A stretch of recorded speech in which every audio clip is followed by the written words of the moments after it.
दोस्तों नमस्कार।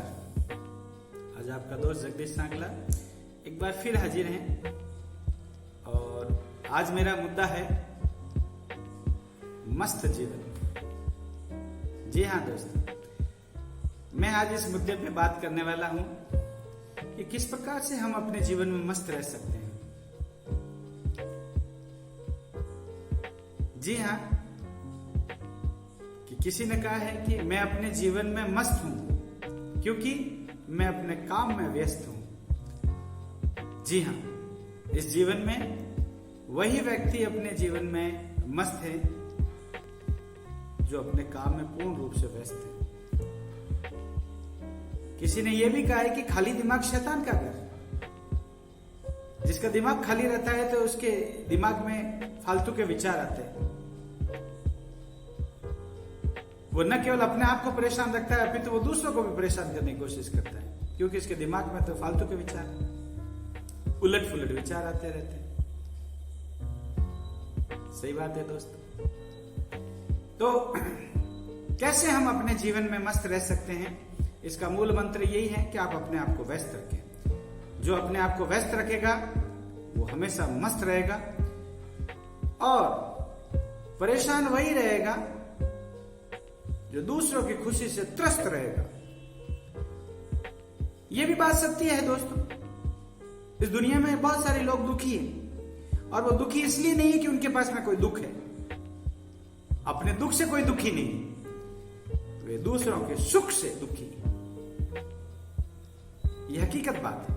अपने दुख से कोई दुखी नहीं। मैंने देखा आज के इस भौतिक युग के अंदर लगभग सभी लोगों के पास में पैसा और पैसे के अभाव से कोई दुखी नहीं है। जहां तक मेरा ये मानना है, लगभग हर व्यक्ति के पास पैसा हो गया, लेकिन दूसरों की खुशी से हम इतने दुखी होते हैं, इतने त्रस्त होते हैं कि न केवल अपने आप को परेशान करते हैं बल्कि दूसरों के घर में भी आग लगाने की कोशिश करते हैं। ऐसा हम क्यों करें? ये बात समझने की है। अपने आप को व्यस्त रखें, एंगेज रखें, क्रिएटिव वर्क में इन्वॉल्व करें अपने आप को। सकारात्मक सोच रखें। हर काम के पीछे सोच पॉजिटिव होनी चाहिए। नकारात्मक सोच न केवल आपको अपितु आपके समाज को और आपके देश को गर्त में ले जा सकती है। यह सोचने की बात है दोस्तों। इसलिए नकारात्मक सोच से बचें, नकारात्मक विचारों से बचें। जहां तक हो सके अपने आप को इतना व्यस्त कर दें काम को कि फालतू बातें सोचने के लिए आपके पास समय ही नहीं हो। इतना व्यस्त रखें अपने आप को कि आपके दिमाग में फालतू के विचार आए ही ना, और फालतू के विचारों के लिए दिमाग में किसी प्रकार की कोई जगह ही नहीं होनी चाहिए। मेरा मानना है ऐसे। जी हाँ दोस्तों, इस बात से जुड़ी हुई मैं आपको एक छोटी सी कहानी शेयर करना चाहता हूं, जिससे हमें यह पता चल जाएगा कि हम दुखी क्यों हैं। एक पौराणिक कथा है, पौराणिक कहानी है कि एक व्यक्ति को भगवान शिव मिल गए। जब शिव मिले तो उस व्यक्ति ने उससे पूछा, भाई महादेव, आप देवों को देव हैं, आप मुझे ऐसा कोई वर दे दीजिए कि मैं अपने जीवन में सारे अरमान पूरे कर सकूं। तो भगवान शिव ने कहा, ये मैं तुम्हें एक चीज दे रहा हूं, एक पत्थर है जो अपने घर में ले जाकर रख लीजिए मंदिर में, और इससे जो भी मांगोगे वो तुम्हें मिल जाएगा। लेकिन एक बात का ध्यान रखना, इससे जो कुछ मांगोगे तुम्हें मिलेगा तो सही, लेकिन तुम्हारे पड़ोस वालों के घर में वो चीजें दो हो जाएगी। ये ध्यान रखिएगा। तुम्हारे को एक मिलेगी तो पड़ोस वाले के घर में दो हो जाएगी। इसका ध्यान रखना। अब जब वो वस्तु भगवान शिव ने उस व्यक्ति को दी और भगवान शिव वहां से डिसअपियर हो गए, गायब हो गए, अंतर्ध्यान हो गए, वो व्यक्ति बहुत दुखी हुआ ये पाकर कि उसके पास में ऐसी बहुमूल्य वस्तु आ गई कि मैं जो चाहूं अपने अरमान पूरे कर सकता हूं, मैं जो चाहूं वो इसे ले सकता हूं, मांग सकता हूं। लेकिन उसके दिमाग में एक बात सता रही है कि मेरे पास में एक और पड़ोसी के घर में दो, ऐसा कैसे हो सकता है? गलत। मेरे पास में एक और पड़ोसी के घर में दो, ये कैसे हो सकता है? इस बात को सोचने के लिए और इसका समाधान ढूंढने के लिए वो अपने गुरु के पास में जाने की तैयारी की।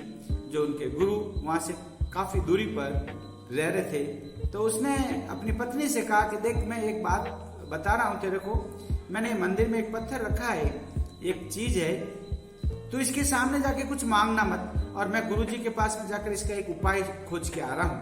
और वो चला गया उस पत्थर को रख के। घर में बहुत सारे पैसों की जरूरत थी, कुछ इस प्रकार की आवश्यकता पड़ी, तो औरत ने कहा कि मेरा पति जब बाहर गया तो वो ये कह के गया कि इससे कुछ मांगना मत, ऐसी क्या वजह है, मैं इसे मांग के देखूं क्या होता है। और जाके पत्थर के सामने जाके बोली, मेरे पति ने तो कहा है कि आपसे कुछ मांगना नहीं है, लेकिन मैं ये कह रही हूं कि मेरे घर में धान नहीं है, एक गेहूं की बोरी आ जाए। इस प्रकार से कह रही थी कि एक गेहूं की बोरी आ जाए तो घर में गेहूं की व्यवस्था हो गई। पति देव तो बाहर चले गए हैं, तो उसके घर में एक गेहूं की बोरी आ गई। पड़ोस वाली औरतें दौड़ती दौड़ती आई उसके पास में, कहने लगे, अरे सुन, हमारे घर में 2 गेहूं की बोरियां आ गई, तुम्हारे एक आई, हमारे 2 आ गई। लेकिन उस औरत ने माइंड नहीं किया, उसने चलो रहने दो, अपने क्या लेना देना।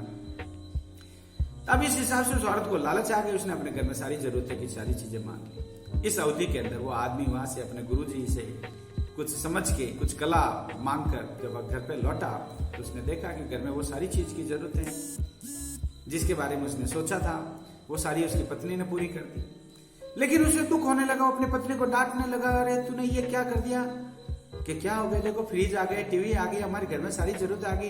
अरे पागल, तेरे घर में एक टीवी आई, पड़ोस वाले के घर में 2-2 आ गई, तेरे घर में एक फ्रिज आया, पड़ोस वाले के घर में 2 फ्रिज आ गए, तुझे अक्ल ही नहीं है मांगने, किसने कहा था तेरे को, मैं मना करके गया, मांगना मत। उस औरत को बहुत डांटा। अब वो सोचने लगा कि मैं इसकी तरकीब क्या निकालूं, ये पड़ोस वाले दुखी हो जाए। तब उसके पास में जाके बोला, हे भगवान, मेरी एक आंख फोड़ दे। पड़ोस वाले को 2 नाक फोड़ दे। उसने कहा, हे भगवान, मेरे घर के बाहर 4 कदम की दूरी पर एक कुआं खोद दे। पड़ोस वाले के घर के सामने 2 कुएं खोद दे। अपने आप खुद के वो तो होना ही था। अब उसने कहा, हे भगवान, मैं अपने घर से 4 कदम बाहर चलूंगा।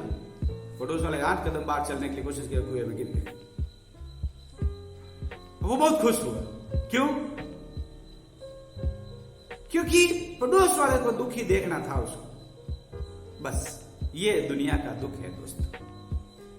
हमें कुछ मिले या ना मिले, पड़ोस वाले को कुछ नहीं मिलना चाहिए। हमें कुछ प्राप्त हो या नहीं हो, हमारे जीवन में कहीं पहुंचे कि ना पहुंचे, लेकिन पड़ोस वाला कहीं नहीं पहुंचना चाहिए। ये दुनिया के अंदर सबसे बड़ा दुख है। इस दुख से लोग सब त्रस्त है। इसलिए मैंने कहा, जीवन में मस्त वही है जो अपने काम में व्यस्त है। जी हाँ दोस्तों, मेरी बात अच्छी लगी हो जरूर शेयर करें अपने दोस्तों में, अपने भाई बहनों में ये बात जरूर शेयर करें, ताकि उन्हें एहसास हो जाए कि वो अपने आप को काम में इतना व्यस्त रखेंगे कि दूसरे नकारात्मक चीजें सोचने का उन्हें मौका ही नहीं मिलेगा, ना वो दुखी हो पाएंगे। जी हाँ दोस्तों, धन्यवाद। जय हिंद, जय भारत। मेरे चैनल को सब्सक्राइब जरूर करें, ताकि आगे वाले कोई भी मैं वीडियो लेकर आऊं आप तक सबसे पहले पहुंचे। जय हिंद, जय भारत।